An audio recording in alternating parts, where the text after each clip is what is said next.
மனசு சரியில்லையாடா, 4 சட்டை பேண்ட் எடுத்து வச்சுட்டு எங்கேயாவது டூர் கிளம்புடா போடா.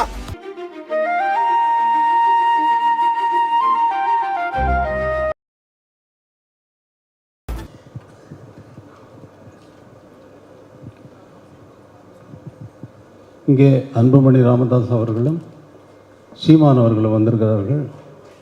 அன்புமணி அவர்களை நடிக்க நீங்கள் இருவரும் வரலாம்.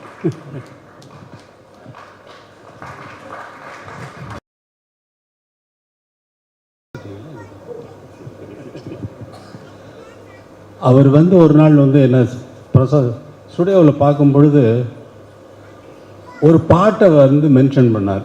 என்னுடைய சாங்கை இந்த பாட்டில் இந்த சரணம் இப்படி போட்டிருக்கீங்க நீங்கள் டாடாடான்னு சொல்லிட்டு ஒரு பாட்டு சொன்னார். அதுக்கப்புறம் அந்த சாங்கை நான் கச்சேரியில் ஆட் பண்ணிட்டேன். கச்சேரியில் அது வரைக்கும் இல்லாமல் இருந்தது. தாலாட்டு தேவானமில் சரணத்தை பர்டிகுலராக சொல்கிறார். அதை பாடி காட்டுங்க. இசைஞானி அவர்கள் உள்ளிட்ட உங்கள் அனைவருக்கும் வணக்கம். என்னுடைய அருமை நண்பர் சீமான் அவர்கள் வந்திருக்கிறார்கள். இங்கே நான் ஒரு அரசியல்வாதியாக நிச்சயமாக நான் வரவில்லை. இசைஞானியுடைய தீவிர ரசிகனாக இங்கே நான் வந்திருக்கின்றேன். நான் சின்ன வயசுலேருந்து அவருடைய இசையை கேட்டு வளர்ந்தவன். ஒவ்வொரு முறையும் அவருடைய பாட்டு கேட்குறப்போ எனக்கு என்னுடைய வாழ்க்கையில் மிக பசுமையான காலங்கள், பள்ளி காலங்கள், கல்லூரி காலங்களை தான் நினைவு அங்கே கொண்டு போயிடுவார். ஒவ்வொரு முறையும் நாங்கள் எல்லாம் பொது வாழ்க்கையில் இருக்கிறோம். காலையில் பிரச்சனையோடு தான் எங்களை எழுப்புவாங்க. இந்த பிரச்சனை இருக்குன்னு தான் எழுப்புவாங்க. நண்பர் சீமான் அவர்களுக்கும் தெரியும். ராத்திரி தூங்குறப்போ பிரச்சனையோடு தான் தூங்குவோம். ஆனால் இடையில அந்த பிரச்சனைகளுக்கு மன அழுத்தம் இதெல்லாம் அதற்கு ஒரு விடிவு நம்முடைய இசைஞானி பாடல்கள் தான். பெரிய ஸ்ட்ரெஸ் பஸ்டர் எங்களுக்கெல்லாம். அதில் எல்லாத்தையும் பாட்டு கேட்டேன்னா எல்லாமே மறந்துவிடும் எங்களுக்கெல்லாம். அந்த வகையில் தினம் அவர் பாட்டு, காரில் போகிறப்போ அவர் பாட்டு தான் இருக்கும். அவர் என்னை பொறுத்த வரைக்கும் என்னுடைய டாக்டராக தான் நான் அவரை பார்க்குறேன். நீங்கள் ஜீனியஸ்ன்னு சொல்லுவீங்க, இசைஞானின்னு சொல்லுவீங்க. ஹார்வர்ட் பல்கலைக்கழகம், அதாவது the best medical school in the world, ஹார்வர்ட்லேயோ ஸ்டான்ஃபோர்ட்லேயோ ஜான்ஸ் ஹாப்கின்ஸ்லேயோ கிடைக்காத மருந்து இசைஞானி கிட்ட இருக்கு. ஏன்னா அவர் சைக்காலஜிஸ்ட்னு சொல்லலாம், சைக்காட்ரிஸ்ட்னு சொல்லலாம், எப்படி வேணா சொல்லலாம் அவர்.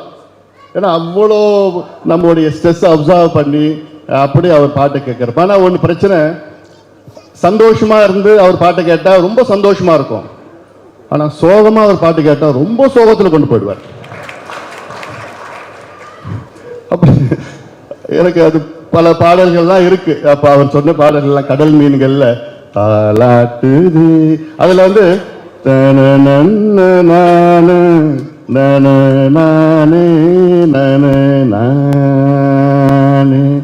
இது சந்தோஷமா இருக்கிறப்ப கேட்டா சந்தோஷமா பாட்டா இருக்கும். அது கொஞ்சம் வருத்தமா சோகமா கேட்டா சோகமான பாட்டா தெரியும். அது எப்படி வேணா அது ஒரு மாதிரி தெரியும். அது பல உதாரணங்கள்லாம் இருக்கு. அதுல ஒரு முறை கொஞ்ச நேரம் எடுத்துக்கணும். ஏன்னா நான் அவரோட தீவிர ரசிகன். இதுக்கு முதல் மேடையில் நான் அவர் கூட இருக்கிறேன். இதுக்கு முன்னாடி நான் அவர் தூரத்துல இருந்து நான் பார்த்துருக்கிறேன். அப்பப்போ போய் நான் சந்திச்சு அவருடைய ஆசீர்வாதத்தை நான் வாங்குவேன். ஒரு முறை அமெரிக்காவுக்கு போயிருந்தேன். ஒரு அமைச்சராக இருந்த நேரத்தில் ஹெல்த் மினிஸ்டர் நான் அப்போ போனேன். இப்போ நான் 2006 எல்லா நிகழ்ச்சி முடிச்சுட்டு உடனே சாயங்காலம் என்னுடைய ஹோட்டலுக்கு வந்தேன். அப்போ பார்த்தா இளையராஜா பாட்டு அவர் கேட்டுட்டு இருந்தேன். நான் திடீர்னு பார்த்தா பாட்டு கேட்டோடனே எனக்கு ரொம்ப ஹோம்சிக் ஆயிடுச்சு. உடனே என்னுடைய பிஎஸ் ஃபோன் பண்ணி, நாளைக்கு ஊருக்கு போக வேண்டாம், நாளைக்கே போகணும், உங்களால் ஒரு ப்ரோக்ராம் அமெரிக்காவில் கட் பண்ணிட்டு வந்துட்டேன். அந்த அளவுக்கு அவருடைய பாடல்கள் நம்ம அப்படியே ஒரு கொண்டு போயிடும் வித்தியாசமா. அதனால அவருடைய பிறந்த நாள் இன்னைக்கு, அதாவது 100 ஆண்டுகள் சந்தோஷத்தோட, உடல் நலத்தோட, ஆரோக்கியத்தோட, மகிழ்ச்சியோட நீங்க வாழணும், வாழ்ந்துகிட்டே இருக்கணும். உங்களுடைய இசை 1000 ஆண்டுகள் ஒலித்து கொண்டே இருக்கும். எங்களுக்கு எல்லாம் பெருமை, நீங்க தமிழ்நாட்டில் பிறந்தது. இன்னைக்கு உலகம் முழுவதும் இசை தமிழ்நாட்டில் நம்முடைய இசைஞானி இசை உலகம் முழுவதும் கொண்டாடி கொண்டிருக்கின்றோம். அதோட எனக்கு இன்னொரு பெருமை என்னன்னா, நாங்க தோழர்கள் 2 பேரும் மாநிலங்களவை உறுப்பினர்கள், ராஜ்யசபா எம்பிஸ், கொலீக்ஸ். அது எனக்கு பெருமையாக இருக்கிறது. நீங்க சந்தோஷமா எங்களுடைய மனமார்ந்த வாழ்த்துக்கள், பாராட்டுக்கள்.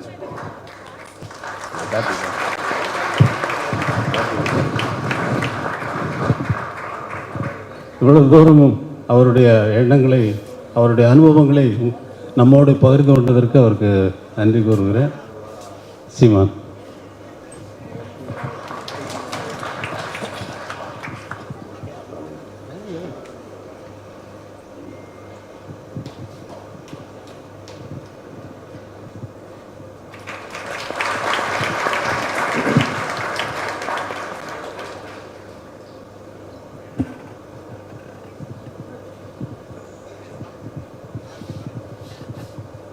எனக்கு பகிர்ந்து கொள்றதுக்கு நிறைய தகவல்கள், செய்திகள் இருக்குது. ஆனால் நேரம் எவ்வளோ எடுத்துக்க முடியும்னு தெரியல. ஆனால் எத்தனை பேருக்கு இந்த வாய்ப்பு கிடைக்கும்னு தெரியாது. இப்போ எங்கள் ஐயா அன்புமணிகள் சொன்ன மாதிரி அவர் இசையில் தான் நாங்கள் வாழ்ந்தோம். அப்படிப்பட்ட ஒரு மாபெரும் இசை மேதைக்கு அருகில் நின்று அவருடைய 80வது பிறந்த நாளில் அவரை வாழ்த்துகிற வாய்ப்பை பெற்றமைக்கு உண்மையிலேயே நாங்கள் பெரிதும் மகிழ்கிறோம். பிறந்த பயனை அடைந்து விட்டது மாதிரியான ஒரு நிகழ்ச்சியும் மகிழ்ச்சியுமா இருக்குது. இங்கே எல்லோரும் அமர்ந்திருக்கோம். எவ்வளோ பேர் நம் தாய் பாடிய தாலாட்டு நமக்கு நினைவில் இருக்குன்னு தெரியாது. எங்கள் அம்மா பாடின எந்த பாட்டை கேட்டு நான் தூங்குனேன்னு தெரியாது. ஆனால் எங்களை எல்லாம் தாலாட்டி தூங்க வைத்த ஒரே பாட்டு எங்களின் ஆண் தாய் எங்கள் ஐயா இளையராஜா அவர்களுடைய பாட்டு தான். இங்கே சென்னைக்கு திரையுலகத்துக்கு வந்ததுக்கு பெரிய காரணம், வெளிப்படையாக சொல்லணும்னா, பல பேர் வாழ்க்கைக்கு நம்பிக்கையை கொடுத்து படிச்சுட்டு எங்கள் அப்பாலாம் என்னை இராணுவத்துக்கு போச்சுனார், இல்லை நம்ம சொந்தக்காரங்க மாதிரியா வாத்தியாரா போகலான்னாரு. ஆனால் இங்கே கொண்டாந்து இறக்கி விட்ட மேதை இவர் தான். பாட்டை போட்டு போட்டு போட்டு திசை திருப்பி விட்ட ஆட்களில் எங்கள் ஆள் தான் முதன்மையான ஆள். வந்து வாய்ப்பு தேடி அலையும் போது பசி என்ன பண்ணுறதுன்னு தெரியாது. செவிக்கு உணவு இல்லாத போது சிறிது வயிற்றுக்கு நீயப்படுங்கிற மாதிரி செவிக்கு உணவளித்து எங்களை பசி மறக்க வைத்த ஒரு ஆண் தாய் வந்து எங்களுடைய ஐயா இளையராஜா தான். அவர் சொல்லி தான் நாங்கள் கேள்விப்பட்டோம். மொசாட்டு, பீத்தோவன், பால்மரியட்லாம் எங்களுக்கு அவரால் தான் எங்களுக்கு தெரியும். அவர் சொன்னதுக்கப்புறம் தான் அவரெல்லாம் தேடி பார்த்தோம், இவங்கெல்லாம் இருக்காங்களான்னு. அதில் மொசாட்டு சொல்கிறார், உலகத்தின் ஒட்டுமொத்த துன்பங்களையும் அழிப்பதற்கு கண்டுபிடிக்கப்பட்ட ஒன்று தான் இசைங்கிறார். உலகத்தால் இசையால் அடைய முடியாத இன்பமும் இல்லை, இசையால் துடைக்க முடியாத துன்பமும் இல்லைன்னு. அது இன்னைக்கு பால்மரிட் இல்லாமல் இருக்கலாம், மொசாட் இல்லாமல் இருக்கலாம், பீத்தோவன் இல்லாமல் இருக்கலாம். அவர்களுக்கு இணையான ஒரு ஈடு இணைற்ற இசை மேதை எங்களோடு எங்கள் அருகில் இருக்கிறாருங்கிறது எங்களுக்கு பெருமை. படித்த இசையை வைத்து பாட்டு போட்டுடலாம், ஏன் நான் கூட பாடுவேன், யார் வேணாலும் பாடலாம். ஆனால் மனித மன உணர்வை இசையால் மொழிபெயர்க்கிற ஆற்றல் அளப்பெரியால் ஆற்றப்பட்ட ஒரு இசை மேதை எங்களுடைய ஐயா தான். அதுக்கு பல உதாரணங்கள் சொல்லலாம். ஏன் இசை ஞானி, ஏன் இசை அரசன் அப்படிலாம் எங்களுக்கு இசை ஞானின்னா, அறிவு என்பது அறிவது, ஞானம் என்பது உணர்வது. இசையை அறிய முடியாது, உணரத்தான் முடியும். அப்படி உணர்ந்ததால் அவர் இசை ஞானி. அதை தெரிஞ்சுக்கல. இப்போ மனித உணர்வை எப்படி மொழிபெயர்க்க முடியும் அப்படின்னா, நீங்கள் பாருங்கள், கடலோர கவிதையை வச்சு பேசுவேன் எங்கள் அப்பா படத்தை. ஏன்னா அவங்க ரெண்டு பேரும் ஒரு இசையால் ஒரு நட்பு வேற, இசையால் இணைந்த உறவும் வேற. அதில் மலை மேலே ரேகாவும் அண்ணன் சத்யராஜன் பேசிட்டு இருப்பாங்க. அப்போ வந்து அந்த மலையில் என்ன சாமி இருக்குன்னு கேட்கும்போது அங்கே ஒரு சாமி பேரை சொல்லுவாங்க ரேகா. இந்த மலையில் எந்த சாமி இருக்குன்னா அங்கே ஒரு சாமி பேரை சொல்லுவாங்க. அப்புறம் இந்த பக்கம் திரும்பி இங்கே ஒரு சாமி மலை மேலே இந்த சாமி இருக்கும்பாங்க. சத்யராஜன் மலை மேலே ரேகா நிற்க விட்டு கீழே இறங்கி வேகமாக ஓடி போய் கீழே, டீச்சர் இந்த மலை மேலே நீங்கள் தான் இருக்கிறீங்க, நீங்கள் தான் என் சாமி, நீங்கள் தான் என் தெய்வம் வர. இது காட்சி. இதுக்கப்புறம் அடியாத்தாடி இல்லை மனக்கண்ணு ரெக்கை கட்டி பறக்குது சரிதானா, ஒரு மன உணர்வை அப்படியே இசையால் மொழிபெயர்க்கிற ஆற்றல் கொண்ட ஒரே இசை மேதை எங்கள் இளையராஜா தான். அதில் யார் அடிக்க முடியாது. அவருக்கு முன்னாடி பாடி காட்டுறதுக்கு நான் வருந்துறேன். அங்கே போய் திட்டுவார், சுதி இல்லாமல் பாடுறா, அது இல்லாமல் பாடுறா, வார்த்தையாக சொல்லி இதை கடத்த முடியாது, அதுக்காக தான் பாடி காட்டுறேன். இப்போ பல இது சொல்லலாம். நீங்கள் திரைக்கதை அமைப்பீங்க, வசனம் எழுதுவீங்க, காட்சி அமைப்பீங்க. இசையால் ஒரு திரைக்கதையும் காட்சியும் கூட வந்துக்கிட்டு இருக்கோம். நீங்கள் அதுக்கு வந்து இந்தியாவில் இல்லை உலகத்திலே ஆள் கிடையாது. நாங்கள் பார்க்காத திரைப்படம் கிடையாது, கேட்காத பாடல் கிடையாது. எங்கள் ஆளை விட்டால் உலகத்திலே ஆள் கிடையாது. இப்போ நீங்கள் உதாரணத்துக்கு உங்களுக்கு ஒன்று சொல்கிறேன் பாருங்கள். நீங்கள் என்னடா படத்தில் தான் காட்சியில் சூப்பர் இம்போஸ்லாம் பண்ணுவீங்களா? ஒரு காட்சி மேலே இன்னொரு காட்சி வரும். நீங்கள் பார்த்து குறிப்பாக எங்கள் ஐயா பாலச்சந்தர் படம், எங்கள் அப்பா பாரதிராஜா படங்கள்லாம் ஒரு காட்சி இப்படி ஒரு முகம் இருக்கும், அது மேலே பின்னாடி நிறைய காட்சிகள் ஓடும். அது சூப்பர் இம்போஸ்ன்னு சொல்லுவோம். இசையில் ஒரு சூப்பர் இம்போஸ் பண்ண ஒரு ஆள் இருக்காருன்னா நம்ம ஆள் தான். அது வந்து பேருந்தில் அண்ணன் சிவகுமார் இன்னொரு பொண்ணு போவாங்க. என் கண்மணி காதலி 1000 கதை சொல்கிறாள் அம்மம்மா இன்னும். ஒரு 2 இங்கிட்டு ஒரு ட்ராக்கு போகுது, இங்கிட்டு ஒரு இசை வடிவம் இது போகுது, தடம் போகுது, ஒன்று குழப்பல ஒரே கருத்தில் போகுது. இன்னைக்கு இருக்கிற தொழில்நுட்பம் அன்னைக்கு கிடையாது. அப்பா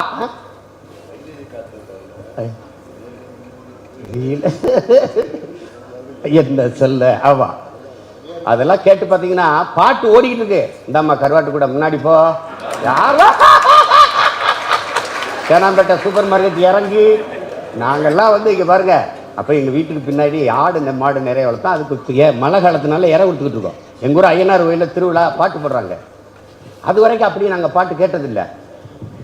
அதில் ஒரு திடீர்னு வந்துட்டு புள்ளி ஓட்ட ரவுக்கக்காரி புளியம்பு செலக்காரி நெல்லறுக்க போகையில யார் காவலாடி அன்ன கிளி ஒன்ன தேடி. இது பாட்டு எவ்வளவு வழியோடு அது பிரசவிக்கப்பட்டதுன்னு பாருங்க. எங்க ஐயா பேட்டியில் சொல்றாங்க, இப்போ கலங்கரை விளக்கு இருக்குல்ல சென்னை கடற்கரையில், அதுலேருந்து இன்னைக்கு எம்ஜிஆர் நினைவிடம் இருக்குல்ல, அது வரைக்கும் நடந்து ஒரு ஆளா நடந்து அந்த கடற்கரையில் 200-300 தடவைக்கு மேலே அந்த லாலி லாலி அந்த ஹம்மிங் வருதுல்ல, அதை 200-300 தடவைக்கு மேலே நான் பாடி போயிட்டு இருந்தேன்னா அப்போ எவ்வளோ வலியோட ஒவ்வொரு பாடலும் பிரசவிக்கப்பட்டிருக்குன்னு படம் வந்துருச்சே. ஒரு வாரம் ஓடல, என்னன்னு தெரியல. பஞ்சநாசனையும் சரி ரெண்டை கட்டுறேன் நீங்கள் ஓட்டுங்கன்னு பாட்டு போய் சேர்ந்துருச்சு, கூட்டிகிட்டு வந்துருச்சு தேட்டருக்கு. 1 வருஷம் ஓடுது. திரைக்கதைக்கு ஓடி இருக்குது, நடிகர்களின் புகழுக்கு ஓடி இருக்குது, நடிப்புக்கு ஓடி இருக்குது, கதைக்கு ஓடி இருக்குது. ஒரே ஒரு இசை மேதையின் பாட்டுக்காக பல 100 படங்கள் இங்கே வெற்றி அடைஞ்சது எங்கால் பாட்டுக்கு தான். வாசில் படம் எடுக்கிறாரு 15 இப்போ வருஷம் 16ன்னு, அங்கே மலையாளத்தில் தோத்து போச்சு. இங்கே அந்த படம் 280 நாளைக்கு மேலே ஓடிச்சு. அங்கே இல்லாத இங்கே என்ன இருந்ததுன்னு, அங்கே இல்லாதது இங்கே இளையராஜா இருந்தார், ஓடிச்சு. அவ்வளோதான். ஒரு படத்தை காவியமாக்க முடியும், சாதாரண படத்தை காவியமாக்க முடியும்னா, தன்னுடைய இசை திறனால் ஆக்க முடியும்னா அது எங்கள் ஐயாவால் தான் முடியும். உதாரணமாக எங்கள் அப்பா பால்மேந்திரா மூடுமணின்னு ஒரு படம் எடுக்கிறாங்க. அந்த படத்தில் வர பாட்டு இனிய பொன்னிலாவி, இன்னைக்கு இருக்கிற நவீனத்தில் இன்னைக்கு இருக்கிற இசை அமைப்பாளர் கூட அப்படி கம்போஸ் பண்ண முடியாது. அத்தனை அவ்வளோ காலத்துக்கு முன்னாடி இவ்வளவு ஒரு இசையை எப்படி இப்படி ஒரு வெறும் கிட்டார் இசையில் மிரண்டுருவீங்க. இப்போ போட்டு கேட்டு பாருங்க. அதில் பிரதாப் போத்தன் வந்து பார்க்குற பெண்களை எல்லாம் கொலை செய்வார். ஒரு கெட்டவன், ஒரு சைக்கோ. படம் முழுக்க அப்படி தான் இருக்கும். ஆனால் கடைசி அந்த கல்கத்தா விஸ்வநாதன் காவல்துறை அதிகாரி திரட்டி ஓடுவார். ஒரு பாலடைஞ்ச கட்டடம், அந்த கட்டடத்துக்குள்ளே பிரதாப் போத்தன் உள்ள ஓடிடுவார். ஓடி போயிட்டு ஒரு கட்டில் மேலே ஒரு துணி போர்த்தி இருக்கும். அந்த போர்த்திருந்து அந்த போர்வையை விலக்கி விட்டவன ஒரு எலும்பு கூடு. பின்னாடி கல்கத்தா விஸ்வநாதன் கதை திறந்து வந்து பார்க்கும்போது பிரதாப் போத்தன் திரும்பி மாமா மாமா அம்மா மாமா அம்மா மாமான்னு பாரு. அது வரைக்கும் படம் அந்த அமைதியாக தான் இருக்கும். இந்த காற்றின் சத்தம், சின்னதாக ஒரு பூச்சி வந்து சத்தம் அப்படி கேட்டே இருக்கும். இப்போ பாருங்க, அவர் ஒரு கெட்டவன். படம் முழுக்க பிரதாப் போத்தன் மேலே வெறுப்பு, மொத்த ரசிகனுக்கு வெறுப்பு. அமைதி அவர் மாமா அம்மா மாமா அம்மா மாமா கண்ணே ராஜா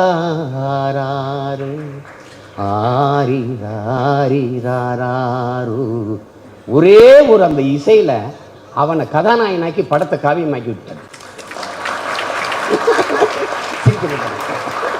1-2 கிட்ட நாங்கள் சொல்லிக்கிட்டே இருக்கலாம். ஏன்னா நாங்கள் 1 கோடி அனுபவிச்சிருக்கோம். இன்னைக்கு வரைக்கும் அவங்க பேரை நாங்கள் வச்சதில்லை. நம்பர் 38 முருகேசன் சாலை தான். சொல்லமா பேச நானும் எங்கள் ஐயா எங்கள் அப்பா நெல்லைக்கண்ணனுடைய மகன் சுகாவும் நாங்கள் ரொம்ப நெருக்கமான நண்பர்கள். எப்போ பார்த்தாலும் பேசுவோம். ரொம்ப எங்கள் ஐயா சொல்கிற மாதிரி சோகமாக இருந்து நல்ல பாட்டு போட்டால் திட்டுவோம். வேறு வேலையே இல்லை, வேறு வேலைக்கு எந்த வேலைக்கு மம்மி அந்த பாட்டை கேட்டே இருக்கிறதா அப்படின்னு பேசுகிறாங்க.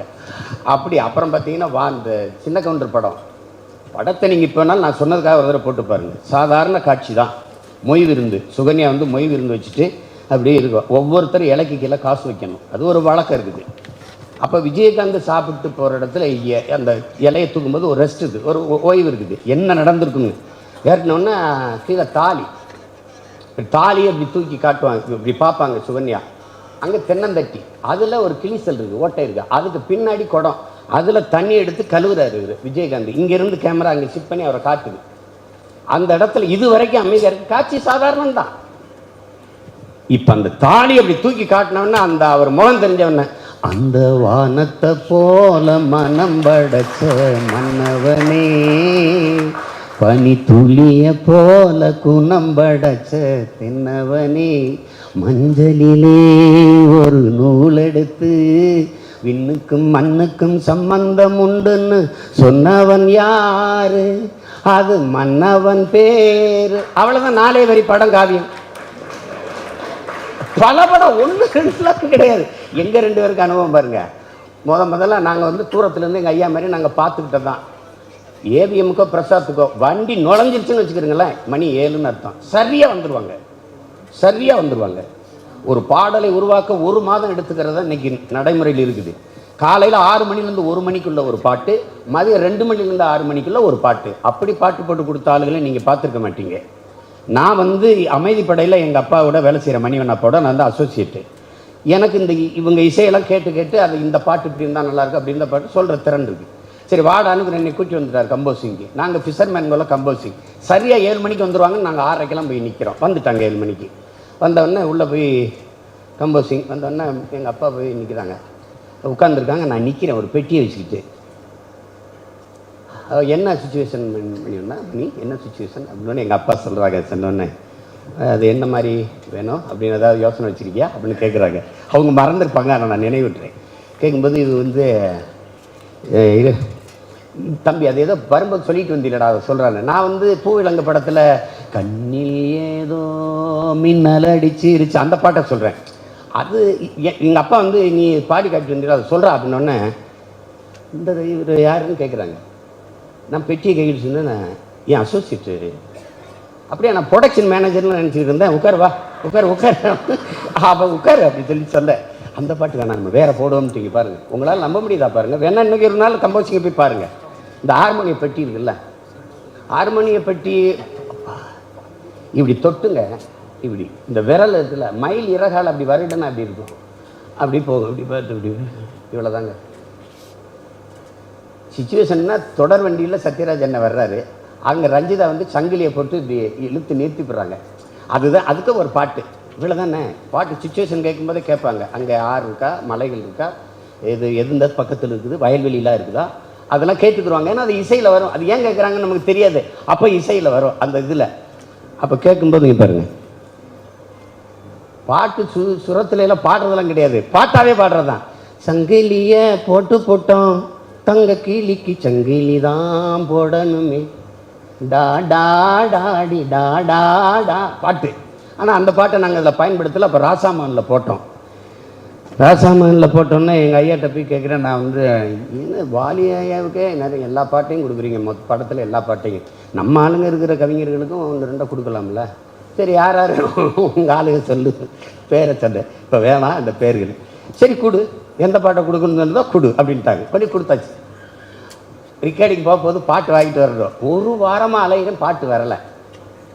திருப்பி அவரை கூட்டிகிட்டு வந்து ஒரு இடத்துல உட்காந்து பாட்டு கேட்டால் அக்கில் இருந்து இப்படி எழுதுறாரு பாட்டை. பெரிய கவிஞர், பேர் கொடுத்து 4 எழுத்தான் இருக்குது. அதுவும் அவர் போட்ட சும்மா பாடும்போது போட்டது தான், எழுதலை. எனக்கு தெரிஞ்சிருச்சு, எனக்கு ஈரக்குள்ளே வேர்த்து குப்புன்னு ஆயிடுச்சு. ரெக்கார்டிங் போயிட்டு இருக்கு, பாட்டு இல்லையே, நம்ம என்ன பதில் சொல்கிறது, நம்ம தானே விரும்பி அவர் கொடுக்க சொன்னோம். கொஞ்ச நேரம் கழித்து கல்யாணம் வந்தார். உங்களை கூப்பிட்றாரு, ஐயா வாங்க. அப்போ நான் அடி வாங்குற மாணவ மாதிரி போய் நிற்கிறேன். இங்கே பாட்டு போயிட்டுருக்கு. என்ன பாட்டு வாங்கிட்டியா? என்னையே திரும்பி பார்க்கல. பாட்டு வாங்கிட்டியா? நான் பதிலே சொல்லலை, தெரிஞ்சிருச்சு. கல்யாணத்தை வர சொல்லு. போய் கல்யாணம், ஐயா உங்களை ஐயா கூப்பிட்றாரு. கல்யாணம் வந்தோன்னே, சார் வாலியண்ணனுக்கு ஃபோன் பண்ணுங்க. அவர் ஒரு 1/2 மணி நேரத்துக்கு 3/4 மணி நேரத்தில் வந்துட்டார். வந்தோடனே வா அப்படின்னு கூட்டிகிட்டு போனோடனே அந்த கம்போசிங் ஒரு அறை இருக்குது. அதில் வந்து என்ன ராஜா என்ன சுச்சுவேஷன், என்ன பாட்டு, நம்ம மணிவண்ணனுக்கு அமைதிப்படைன்னு ஒரு படம் அதில் பாட்டு. அப்படியா? சரி இப்போ சரி போடுங்கன்னா என்ன சுச்சுவேஷன், சரி சொல்லு அப்படின்னோடனே வெத்தலை போடுவாங்க. அவங்க போய் துப்பிட்டு வந்தோடனே பாடி காட்டுறாங்க.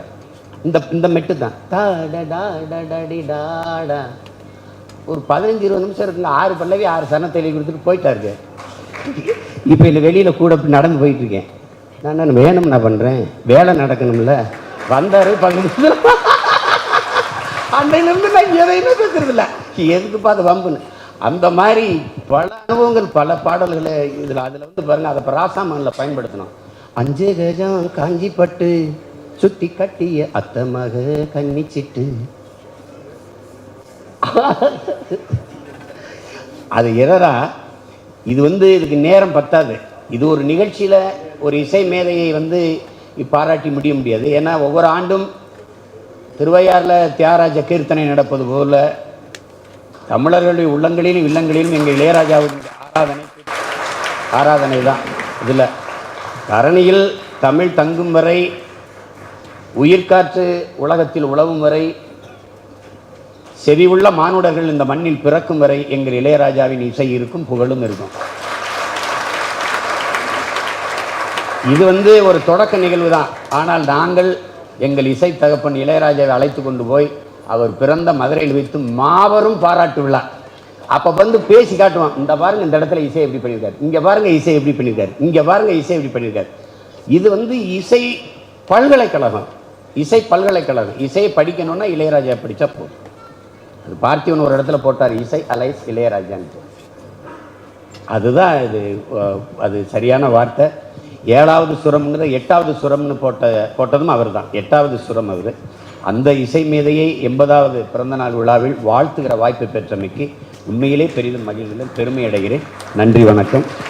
வாழ்க வாழ்க பல்லாண்டு என்று வாழ்த்தி மகிழ்கிறேன். மிக்க நன்றி சார். அன்பாலும் அழகு தமிழாலும் மேடையை நிறைத்தமைக்கு மீண்டும் ஒரு முறை பணிவான நன்றிகளோடு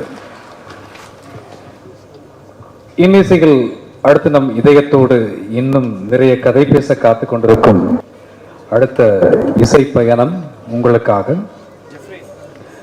கர்நாடக இசை பாடகரான இவர் சிக்கல் குஞ்சுமணியின் பேரனாவார். சர்வதேச அளவில் புகழ்பெற்ற புல்லாங்குழல் சிக்கல் சகோதரிகளின் மூத்தவராவார். வைக்கல் ஸ்ரீ எஸ் ஞானஸ்கந்தன் என்பவரின் கீழ் பயிற்சி பெற்ற இவர் அகில இந்திய வானொலியில் ஒரு தலை சிறந்த கலைஞரும் ஆவார். இந்தியா டுடே பத்திரிகை வெளியிட்ட பல்வேறு துறைகளில் சிறந்து விளங்கும் இளம் சாதனையாளர்களின் பட்டியலில் இந்தியாவின் உலகை மாற்றிய 35 வயதிற்குட்பட்டோர் பட்டியலில் இடம்பெற்று நமது தாயகத்திற்கு பெருமை தந்தவர். உஸ்தாத் பிஸ்மில்லா கான், யுவ புரஸ்கார், இசை பேரொளி உள்ளிட்ட பல பட்டங்களை பெற்ற இவர்